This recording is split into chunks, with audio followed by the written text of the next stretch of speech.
Y antes de compartir la palabra, en medio de la oración, en medio del tiempo que teníamos con Dios, había una palabra que se repetía mucho en mi mente y era que no se trataba de nosotros.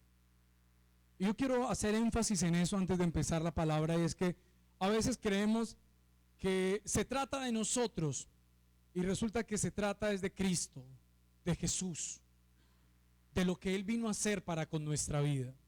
Todo se trata de Él y nosotros tenemos que estar alrededor de Él, de todo. A veces creemos que el Señor debe girar alrededor nuestro, ¿cierto? Y la verdad que somos nosotros los que estamos llamados a estar con Él en todo momento y saber que se trata de Él en todo asunto de nuestra vida, porque al final, si hay un lugar donde vamos a estar, es con Él eternamente.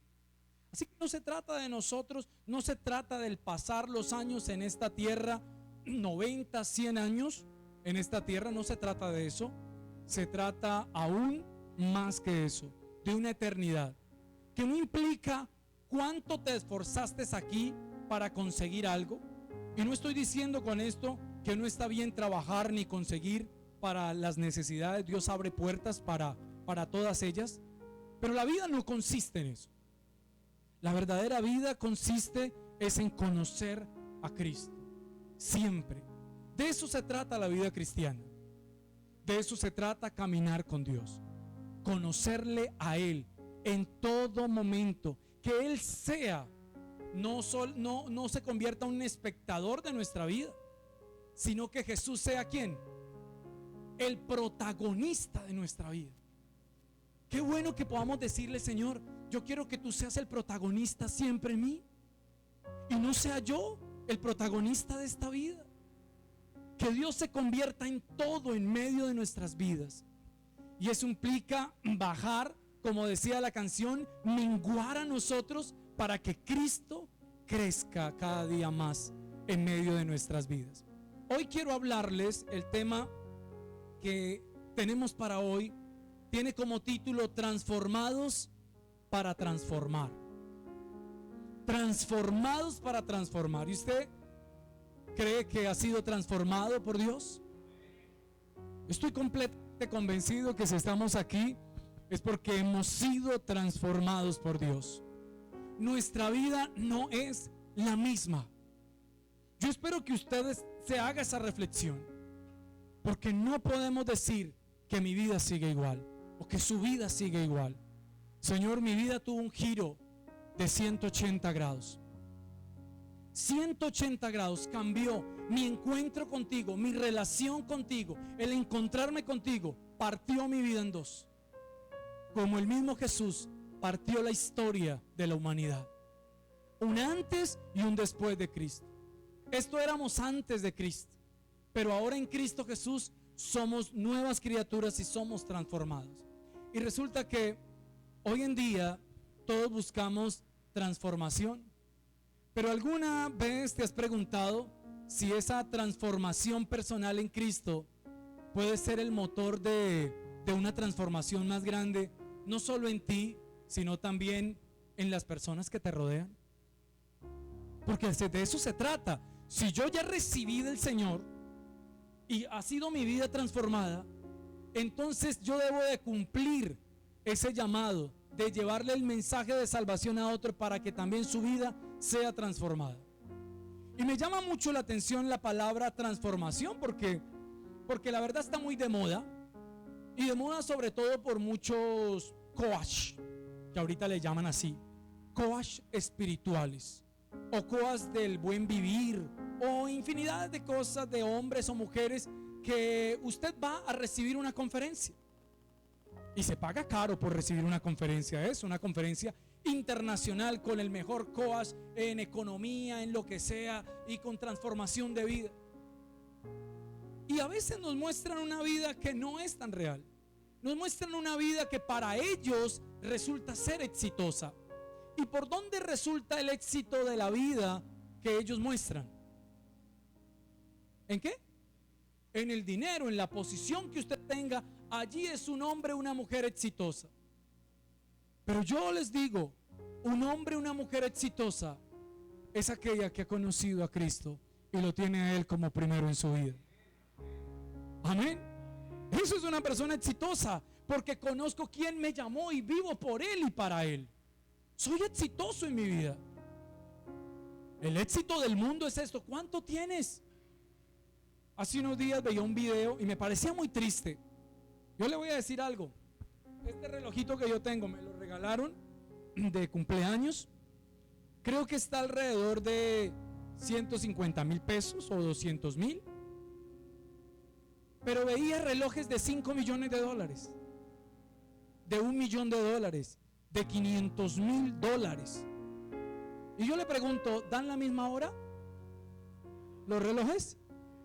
Sí, dan la misma hora. Pero en la charla que tenía la persona, estaban hablando de relojes, decía, no es lo mismo que te vean llegar a ti con un Patek Philippe, ¿cierto? Con marcas ahí de relojes, que vengan así. Eso te da estatus, te da lugar para hablar de ti. Hay un punto de referencia de qué hablar. Si el punto de referencia para hablar es lo material, triste. Dime de qué presumes y te diré de qué careces. Dice lo que presumen. Y muchos presumen el bling bling. ¿Sí saben qué es el bling bling, no? Para los muchachos ahorita, el bling bling son las cadenas así gruesas, ¿cierto? Hay que llevar el bling bling. Las cadenas gruesas que tengan oro y que tengan diamantes, y entre más gruesas mejor. Ese es el bling bling. Usted tiene que mostrar. Y entonces usted ve ese grupo reggaetoneros y muchos mostrando, y los anillos con oro. No, eso no pueden ni doblar los dedos. Es la incomodidad más tremenda, porque tienen que mostrar. Y entonces están mostrando el último carro que se tienen. Y estaba viendo que esta semana, creo que fue también un podcast de un youtuber muy famoso que decía algo muy sincero y muy real. Decía, lo que nosotros los supuestamente influencers o que mantenemos en el medio estamos mostrando es una falsa realidad. Él lo decía, no es la vida, no es la verdadera vida lo que mostramos. No es la clase de vida, porque sufrimos, tenemos dolor, vivimos miedo, y eso no lo mostramos. Inseguridades, angustias. Queremos mostrar que es lo que vivimos. Pero ¿qué vivimos? Nuestros viajes aquí en tal país, en el recorrido por las pirámides, en tal lugar. Y queremos mostrar solamente que lo que para el mundo es un éxito. Y entonces los jóvenes de ahora empiezan a envidiar. Qué bueno, yo también quiero carros de lujo, viajes por todo el mundo. Pero decía este influencer, pero nadie sabe el sufrimiento y el dolor que llevo por dentro, porque a pesar de todo lo que muestro, en mi corazón hay angustia, y llego a mi casa y me pongo a llorar, y hay vacíos en mi vida.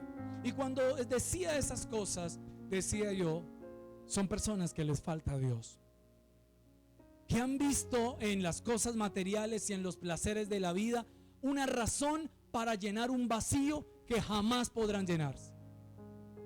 Porque ese vacío, cuando se llena con cosas materiales, es como un bolsillo roto. No le paran las monedas ni los billetes. Solamente puede llenarse con Cristo. Así que un cristiano le dice a su amigo, la vida cristiana es como el pan en el horno. Así es la vida cristiana, le dice cristiano. ¿Y cómo es eso? Empieza cruda, pero cuando el Señor la calienta, se transforma en algo delicioso. Eso sucede.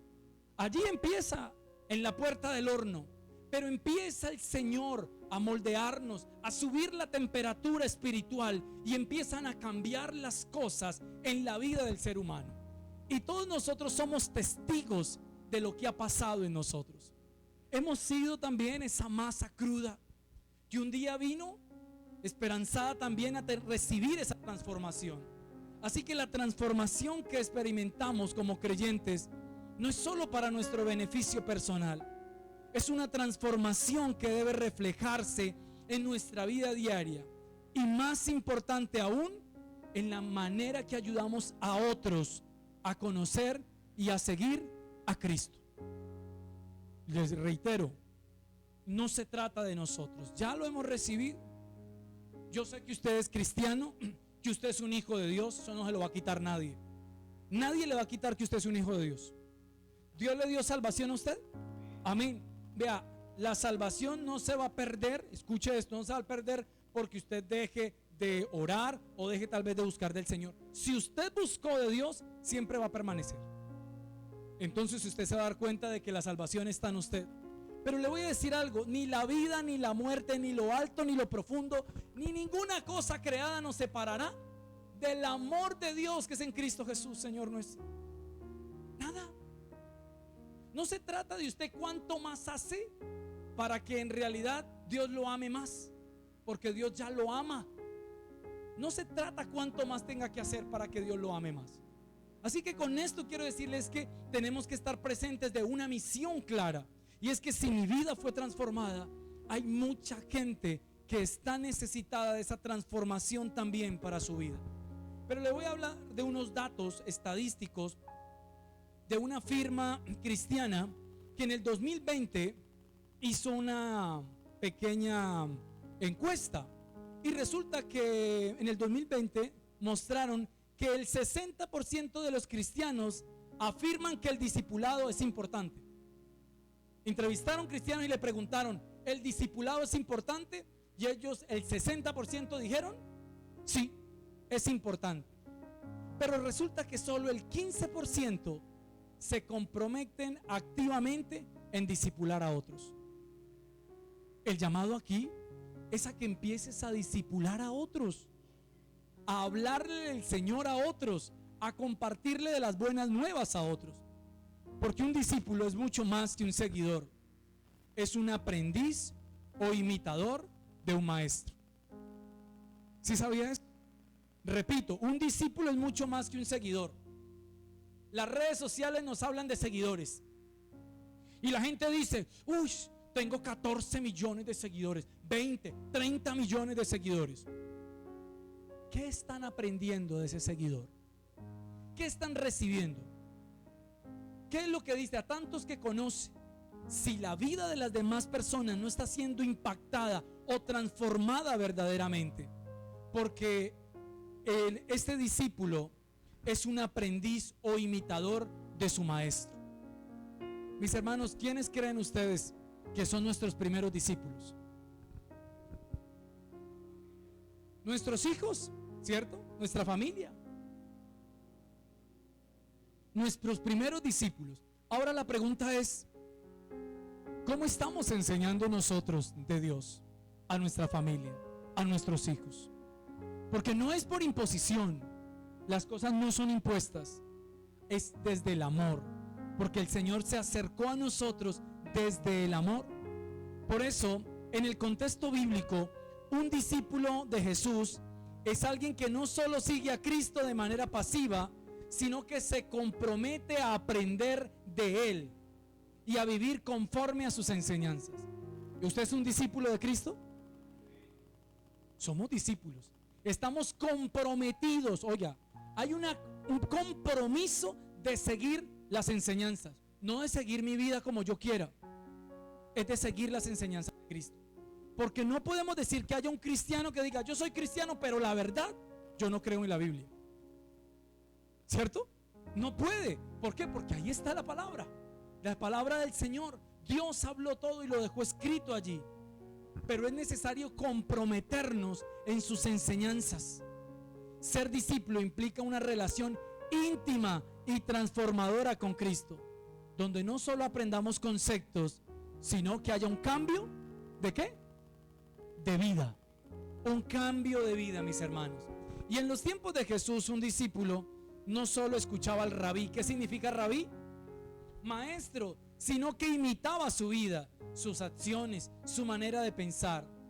Y resulta que el discipulado bíblico entonces es un proceso continuo de aprendizaje, obediencia y transformación.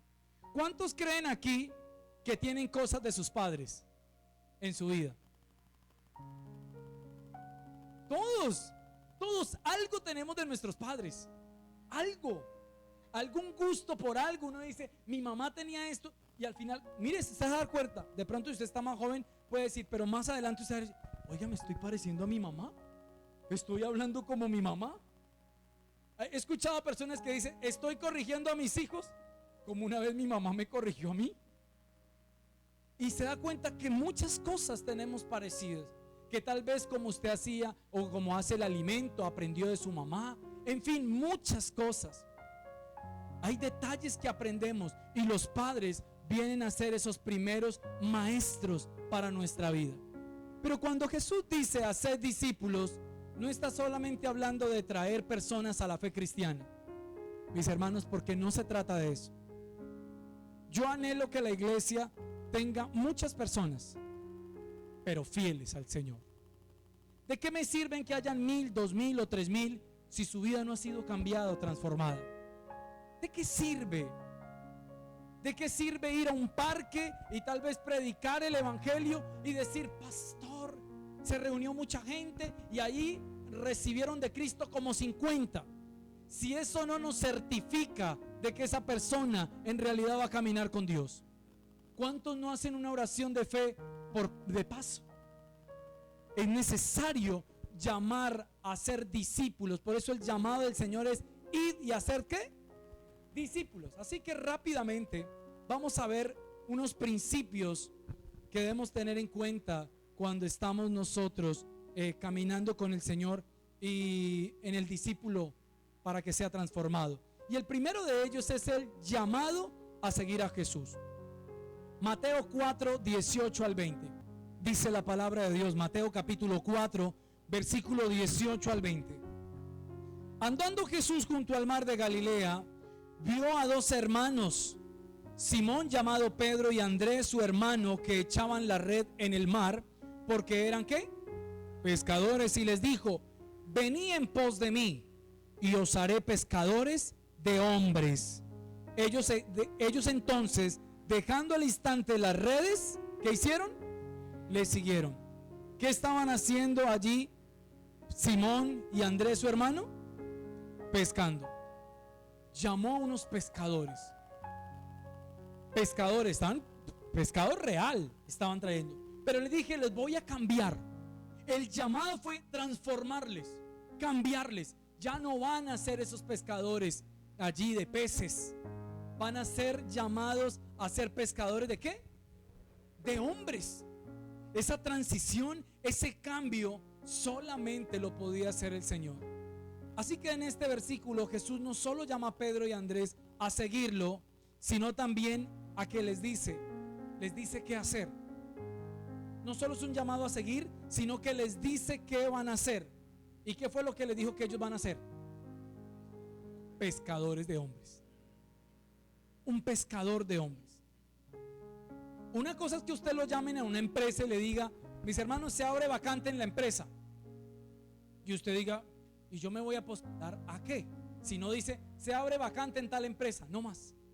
Y otra cosa es que le coloquen usted ¿qué? El énfasis. Y el énfasis que el Señor Jesucristo dejó para todos nosotros, no para los pastores, no solo para nosotros, sino para todos, es hacer ¿qué? Discípulos, os haré pescadores de hombres. Y Jesús les muestra que no solo se trata de un llamado a seguirle, sino a transformarse para ser agentes de transformación en el mundo. Les quiero decir esa frase: ustedes son agentes de transformación en este mundo. Si hay una sociedad que necesita ser transformada, es la que vivimos, y solamente puede ser transformada por Cristo. Y esa gran verdad la tiene usted. La tiene usted. Así que yo no sé usted qué va a hacer, pero en su empresa, en su trabajo, con sus amigos, con sus hermanos, hable de aquel que transformó su vida. Porque si usted siente que su vida ha sido transformada, entonces es necesario entender que también otros deben ser transformados por Dios. Este versículo nos deja claro que seguir a Jesús no es una acción pasiva, mis hermanos, sino un proceso activo de transformación y misión. ¿Cuál es tu misión como cristiano?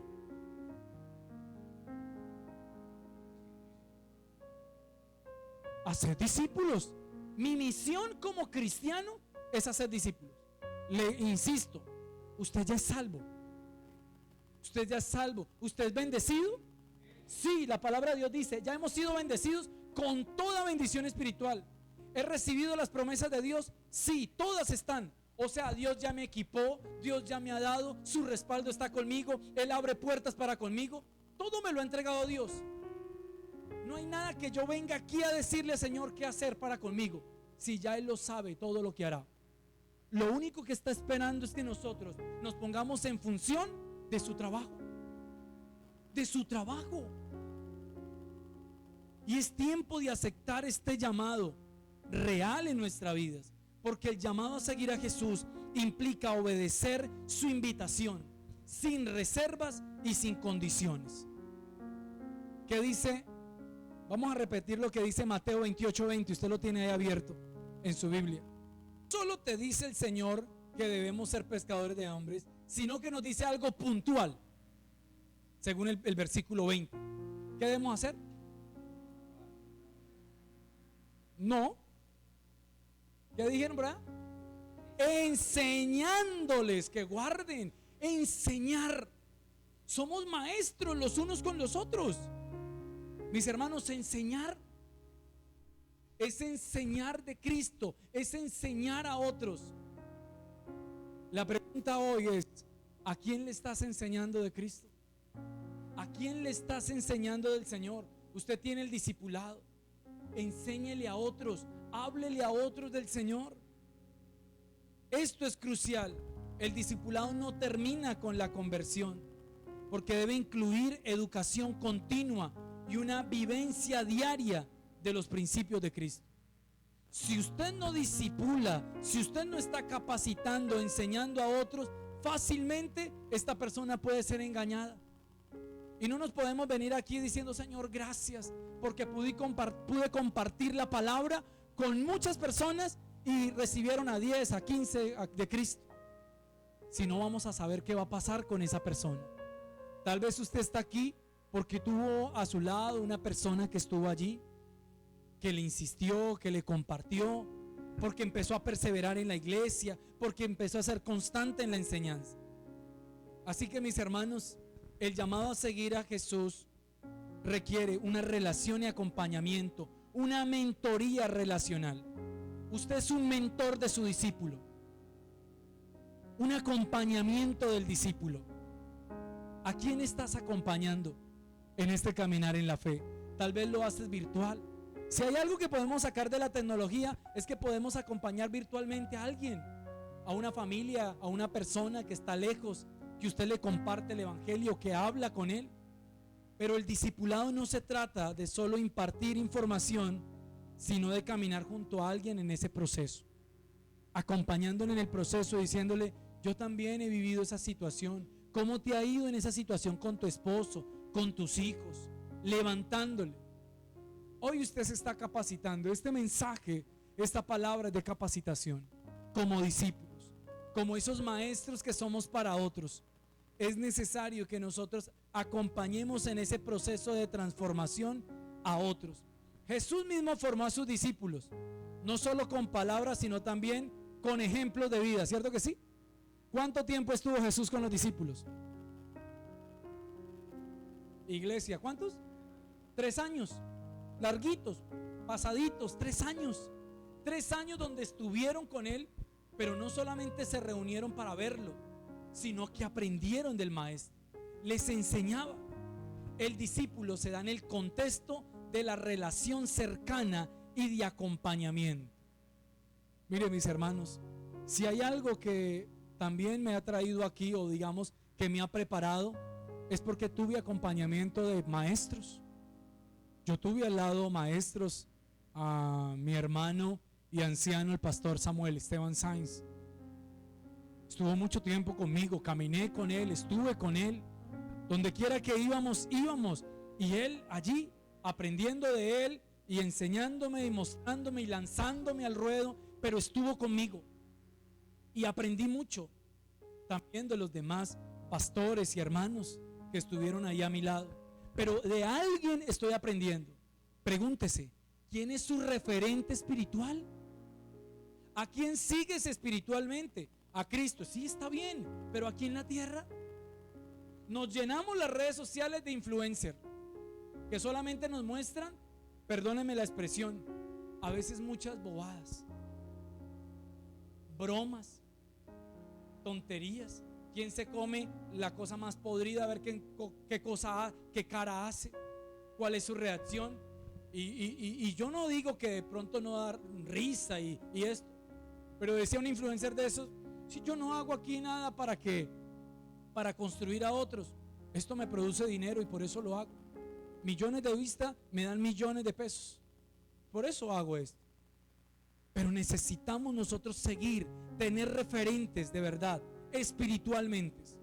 Así que el discipulado se da en el contexto de una relación cercana y de acompañamiento. ¿Qué dice Mateo 4:19?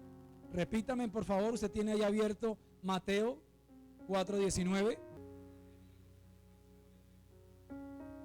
Venid en pos de mí y os haré pescadores de hombres. Yo quiero que usted salga de este lugar diciendo: yo debo ser un pescador de hombres. Allí con los de su empresa, donde usted trabaja, con sus vecinos. Mire, invéntese algo, hágase una chocolatada en casa, cómprese un pancito, invite a sus vecinos. Quiero compartir con ustedes, seguramente hace tiempo los ha llevado, pero hable de lo que ha pasado con usted, con su vida. Pero no tema a anunciar, porque el proceso de hacer discípulos implica una mentoría, un acompañamiento constante. No es un evento aislado, sino una relación en la que se enseñan valores, se corrige, se exhorta y se celebran también esos logros espirituales. Usted está allí también, mis hermanos, para enseñar los valores. Si nosotros no enseñamos los valores, ¿quién más los enseña? No espero que otros los hagan, mis hermanos. Esos valores tienen que venir desde casa. Nosotros, alguien dijo hace muchos años en la iglesia, no está esa persona, pero dije: no, los cristianos somos la reserva moral del mundo. Aquí es la reserva moral, lo que pensamos, lo que está bien. Pero la palabra nos dice: el mundo aún a lo malo llamarán bueno y a lo bueno llamarán mal. Así que recuerda, somos herramientas de cambio en este mundo. Usted es una herramienta de cambio. ¿Cómo se llamó el primer punto? ¿El llamado a qué? A seguir a Jesús. Es un llamado a seguir a Jesús que tiene una relación, un acompañamiento. Segundo, enseñar a obedecer todos los mandamientos. Ojo, que a veces cuando hablamos de mandamientos creemos que son los 10 mandamientos. No, son los mandatos de Dios. Son los mandatos de Dios. Mateo 28, 19 y 20 dice: por tanto, id y haced discípulos a todas las naciones, bautizándolos en el nombre del Padre, del Hijo y del Espíritu Santo, enseñándoles que guarden todas las cosas que os he mandado. He aquí, yo estoy con vosotros todos los días hasta el fin del mundo. Aquí Jesús nos da la gran comisión y está en su iglesia que se llama la Gran Comisión.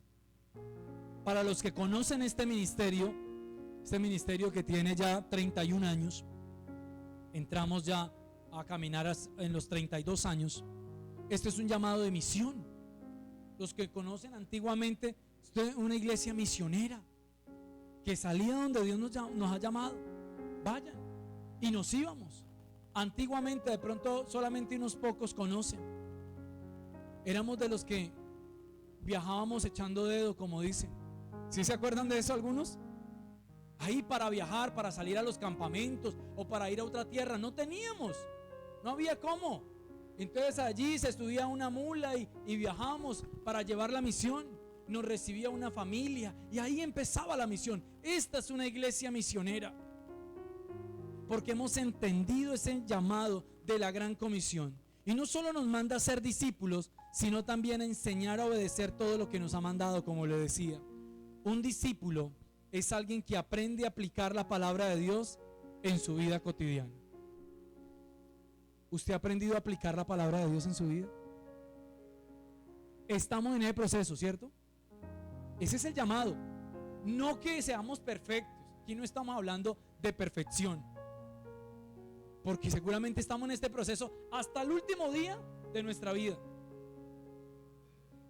Hasta el último día estamos en ese proceso, pero sí somos conscientes que estamos en el proceso cada día de nosotros ser transformados, de colocar la palabra de Dios y aplicarla en nuestra vida cotidiana.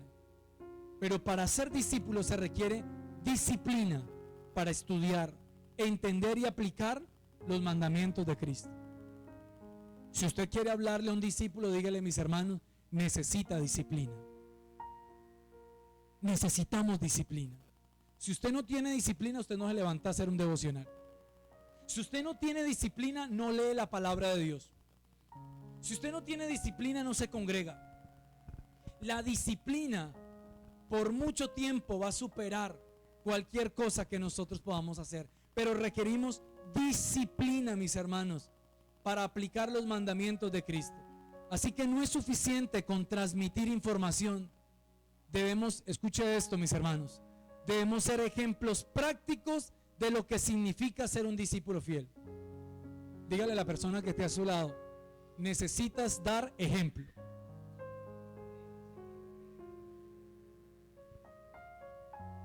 Ejemplo. Somos ejemplos. Gusten o no nos guste, somos ejemplos. Hay gente que dice: yo no soy ejemplo de nadie. Sí, estamos en la capacidad nosotros de ser ejemplos para otros. Pero bueno, yo no soy ejemplo de nadie. Eso es decir, esa es mi vida, yo así me comporto y qué. Así yo hablo y pienso y qué. Sí, tú eres ejemplo para tus hijos. Tú eres ejemplo para tus hijas. ¿Eres un buen ejemplo o un mal ejemplo? Somos ejemplos para otros. Dice la palabra de Dios: somos cartas dadas a leer. Somos embajadores ¿de quién? De Cristo. Usted es un embajador de Cristo. ¿Qué hace un embajador? Representa. Mire, los embajadores de aquí de Colombia, donde quiera que haya un embajador en el mundo, ¿está hablando mal de Colombia? No. Está mostrando una buena imagen de Colombia. Un pedazo de Colombia en otro país. Y ese que va a decir, le va a decir: sí, mire, Colombia es bueno, se puede visitar. No le va a hablar feo. Usted es un embajador de Cristo. Usted es un embajador de caminar con Dios. Pero si le acercan y dicen: no, mi hermano, pues le digo, si usted se acercó a esta vida cristiana, prepárese, porque es dura, mi hermano, ¿cierto? Porque es difícil, mi hermano. Pues mi hermano, pues si usted vende, por así decirlo, ofrece la palabra de Dios, la vida y caminar con Cristo de esta manera, pues seguro muchos no querrán. Pero si usted le muestra a ese Dios de amor que está dispuesto a recibirle, a perdonarle, a caminar con Él, entonces va a haber algo distinto, algo diferente. Mis hermanos, la transformación espiritual conforme a la imagen de Cristo. Necesitamos esa transformación espiritual también. El discípulo de Cristo debe ser transformado para reflejar cada vez más a Jesús en su carácter. Necesitamos ser ¿qué? Transformados para reflejar el carácter de Cristo, sus pensamientos, sus acciones. El objetivo del discipulado es que cada persona llegue a ser como Cristo en todos los aspectos de su vida. ¿Sí estamos? Hasta que todos lleguemos a la estatura del varón perfecto. ¿Quién dijo esto? Pablo, el apóstol Pablo. Yo no pretendo haberlo alcanzado, dijo Pablo, pero yo me extiendo a lo que está por delante, prosigo a la meta. Yo aquí no estoy diciendo de que ya la alcancé de ninguna manera, pero yo me extiendo hacia lo que está delante. El objetivo del discipulado es que cada persona llegue a ser más como Cristo en todos los aspectos de su vida. Ayúdenme a leer Romanos capítulo 8, versículo 29. Los que antes conoció también los predestinó para que fuesen hechos conforme a la imagen de su Hijo. ¿Para que fuesen hechos qué? ¿Conforme a qué? A la imagen de su Hijo. A nosotros nos llamó, a nosotros nos escogió para que fuéramos imagen del Señor. Mis hermanos, el discípulo tiene como meta la madurez espiritual. Este es el año de hablar de la madurez. Y el discípulo tiene la meta de encontrar esa madurez espiritual. Y la persona llega a reflejar a Cristo en el amor, en el gozo, en la paz, en la paciencia y en la justicia. Prácticamente el fruto del Espíritu. Más el fruto del Espíritu Santo es que, allá está, gozo, paz, paciencia, benignidad. Ese es el reflejo. Ese es el reflejo de Cristo en nosotros, mis hermanos. Se trata de un cambio interior que afecta todas las áreas de nuestra vida. Si usted está falto de paciencia, pídasela a Dios. Señor, yo estoy llamado a ser pacientes los unos con los otros, paciente, a tener dominio propio. Si usted es de los que se desespera fácilmente, de los que estalla, Señor, ayúdeme a controlarme a mí mismo. Huya si usted es una persona que es explosiva. Vea, dé la media vuelta y salga. No explote con otro. Dígale, Señor, ayúdame a dominarme a mí mismo. Y le decía algo, necesitamos una transformación espiritual, pero también una transformación relacional. Mis hermanos, el discípulo debe tener, o nosotros debemos tener discípulos que se relacionen con nosotros, o relacionarnos con los discípulos. El discípulo no solo es transformado en esa relación con Dios, sino esa relación con usted. Una relación genuina con usted, real, que camina con usted, que está con usted. El amor fraternal y la unidad son marcas distintivas de un discípulo de Cristo. ¿Quién cree que necesita amor en su corazón? ¿O usted está lleno de amor? Yo creo que necesitamos cada día más llenarnos de ese amor, ¿no? Llenarnos de amor. Cuando nos llenamos de ese amor, podemos ver a otros de la mejor manera. O sea, podemos ver que una persona va y se levanta contra nosotros, y si usted lo mira con amor, usted va a decir, no es esa persona, son sus problemas, son sus situaciones, y desde lo que está viviendo esa persona reaccionó. A veces usted saluda a una persona, muy buenos días, ¿qué tienen de buenas? Usted no sabe qué pasó. Seguramente se mojó, una gotera ya que no lo dejó dormir, alguna situación tuvo, y uno dice, ¿y este qué? La gente a veces vive con cosas y seguramente está esperando que otro reaccione, pero estamos llamados es a bendecirlos desde el amor. La vida cristiana no se vive desde el aislamiento, no es aislado. Conocí de Cristo y punto. Los demás busquen del Señor como puedan. No, el verdadero discípulo refleja el amor de Cristo en su relación con los demás, y especial con los de su iglesia. Por eso una invitación especial: reúnase con sus hermanos de la iglesia. Si usted necesita algo en particular, pregúntele a su hermano qué hace. Mire, aquí hay odontólogos, aquí hay arquitectos, aquí hay gente que trabaja en varias cosas. Qué bueno que ustedes puedan apoyarse en los unos a los otros. Que usted pueda decir, oiga, yo necesité tal persona, esta persona puede también servirme en esta labor. Apóyese. Aquí tenemos empresarios, personas que venden también muebles, comedores, en fin, todas estas cosas, variedad, ya sabe dónde encontrar. Que venden vehículos, usted ya sabe dónde encontrarlo. En fin, apoyémonos los unos a los otros.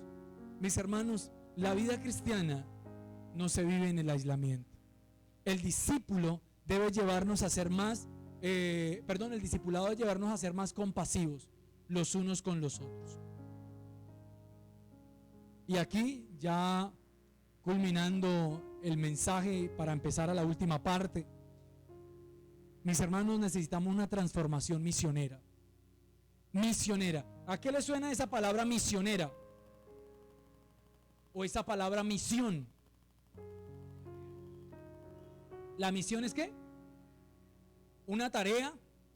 ¿Cuál es la? Usted dice que hay una visión y una misión en una empresa, ¿cierto?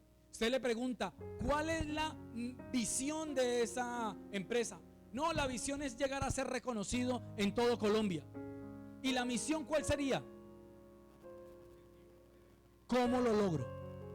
Es cómo lograrlo. Esa es la misión. ¿Cómo lo voy a lograr? Visión es lo grande, lo macro. La misión es el proceso. ¿Cómo voy a alcanzarlo? Y nosotros tenemos un llamado. ¿Usted se acuerda que fue un llamado de 600,000 familias para esta iglesia? 600,000 familias. ¿Cómo lo va a lograr? No sé, Señor, pero sí tienes misión, y es que nosotros fuimos llamados a anunciar las buenas nuevas. Así que el discípulo también tiene una dimensión misionera. Un verdadero discípulo no se queda solo en su crecimiento personal, sino que está comprometido con la misión de hacer discípulos a otros, replicando lo que ha recibido. ¿Qué dice Hechos 1:8? Usted lo sabe de memoria. ¿Se lo sabe de memoria? ¿Qué recibiréis? Cuando haya venido sobre vosotros, y me seréis testigos. ¿En dónde? En Judea, en Samaria y hasta lo último de la tierra. Somos testigos de Cristo. Somos testigos. Los discípulos fueron testigos en Judea, en Samaria, pero nosotros hacemos parte de esto último de la tierra. Aquí para ellos podía ser esta última parte. Donde quiera que vaya, usted es un testigo de Cristo. El discipulado siempre tiene un enfoque hacia la multiplicación. Si usted quiere ver su iglesia que crezca, es necesario tener discípulos. Alguien hace mucho tiempo tenía una enseñanza y decía: ¿quién se reproduce? ¿Las ovejas o el pastor? Las ovejas son las que se reproducen. ¿Sí es verdad? Sí. El pastor las guía, el pastor las lleva por buenos pastos, el pastor las acompaña, pero las ovejas son las que se reproducen. Y es verdad, estamos llamados. Esto no quiere decir que yo como pastor no sea oveja y también siga anunciando las buenas nuevas. Pero mis hermanos, el discipulado siempre trae un enfoque hacia la multiplicación. Un discípulo no solo es llamado a ser transformado, sino a transformar a otros a través de la evangelización y a través del discipulado. Y el último punto, como les decía, modelar el amor de Cristo a través del servicio. Modelos. Usted es un modelo del amor de Dios. Dígale a la persona que tiene a su lado: usted es un modelo del amor de Dios. Usted le puede decir: usted es un modelazo. Ser un modelazo. ¿Ah? Un modelo del amor de Dios. Qué bueno que usted le puede decir: sí, mi esposo es un modelo. Mi esposa es una modelo del amor de Dios. Veo reflejado el amor de Cristo allí, con sus atenciones, con su acompañamiento conmigo. He podido ver en ella, en él, ese amor. Me acompaña, está siempre en mi vida. Somos modelos, mis hermanos, del amor de Cristo. ¿Y sabe cómo se refleja ese modelo del amor del Señor? Solo a través de algo. ¿Cómo creen que se refleja ese amor del Señor?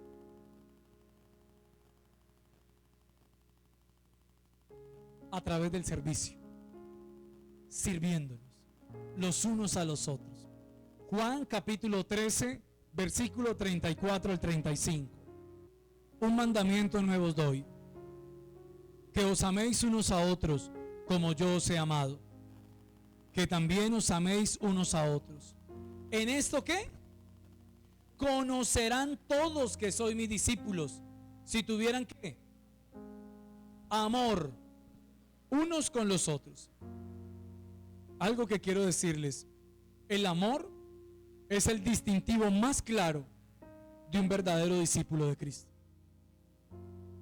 No puede haber una persona que hable de amor o que hable de Cristo, que hable de lo que Él vino a hacer, y sea una persona déspota, grosera, patán, fuerte.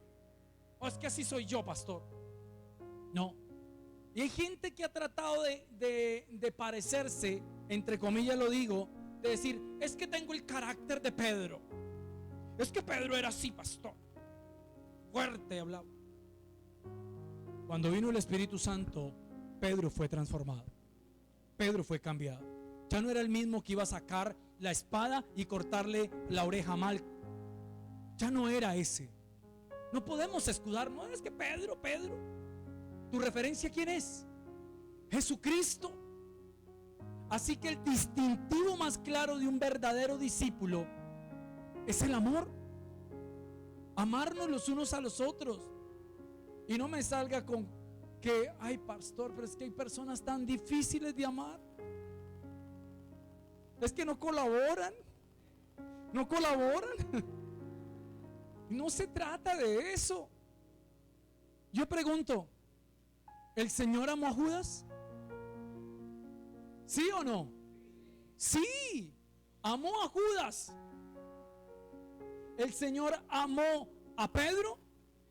Sí, aún sabiendo que lo iba a negar. A Judas, aún a pesar de que lo iba a entregar, lo amó. Le sirvió. Así que ¿quiénes somos nosotros para hacer distinción de personas? Hacer este no, este sí. Ámense. El amor en acción es lo que autentica nuestra identidad como discípulos. En el discípulo no se trata solo de enseñar doctrina, lo dije, sino de mostrar amor unos con otros. Y ese amor se demuestra a través del servicio. El servicio es uno de los principios más fundamentales en el discipulado cristiano. Mis hermanos, si hay algo que nos distingue a nosotros es que nos servimos mutuamente, que estamos dispuestos no a ocupar los primeros lugares o a ser servidos. Algo bonito que pasa en nuestra iglesia, lo digo por nuestra iglesia, yo hablo de mi iglesia, no puedo hablar de otras porque no conozco. Y es que cuando estamos aquí de pronto compartiendo algo, vemos varones, mujeres que quieren servir a otros, llevarles también lo que estamos compartiendo allí donde están. Hay una disposición genuina de servir. Así que Jesús sirvió a sus discípulos. Acompáñame a leer Juan capítulo 13, versículo 4 al 5. Porque uno de los actos más poderosos de servicio de Jesús hacia sus discípulos ocurrió durante la última cena, cuando Jesús se arrodilló para lavar los pies de los discípulos. Y este acto realizado por el Hijo de Dios, que es el Señor de todos, fue una lección práctica de todo el verdadero servicio. Alguien que me ayude a leer Juan 13 del 4 al 5.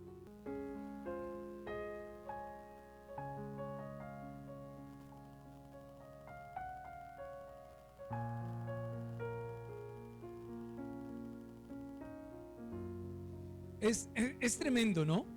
Y yo quiero que hagamos una pequeña reflexión acá. En la actualidad, el ser humano busca posiciones, lugares, fama, prestigio. En este tiempo el ser humano está buscando cómo le sirven a él.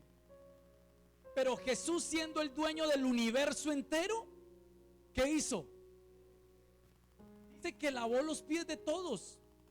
Y yo le voy a decir algo, en el contexto cultural del tiempo, en la cultura judía de la época, el lavado de los pies era una tarea reservada para los siervos, para los esclavos. Eso era lo que hacían los esclavos. Allí era normalmente que en casa hubiese un siervo, un esclavo, que lavara los pies de las personas. Pero Jesús vino a tomar esa posición de esclavo, de siervo. Y este acto de Jesús, por tanto, era un gesto de total humildad.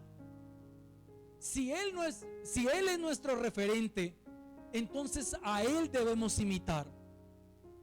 Los discípulos, mis hermanos, Jesús no solo le mostró un acto de humildad, sino que le modeló lo que significa ser un líder en el reino de Dios. Un líder no vino para ser servido. No espere. Habrán momentos de que sí, pero es tiempo de entregarnos. Es tiempo de darnos, de ofrecernos siempre, porque estamos llamados a servir. Yo por un momento entendí a Pedro cuando no quiso dejarse lavar los pies, porque él sabía en realidad quién era el que lo estaba haciendo. Pero si no te dejas lavar los pies, no tienes parte conmigo. Y Pedro, ¿qué le dijo? No, Señor, si quieres láveme completo. Pero entendía lo que estaba diciendo allí. ¿Por qué?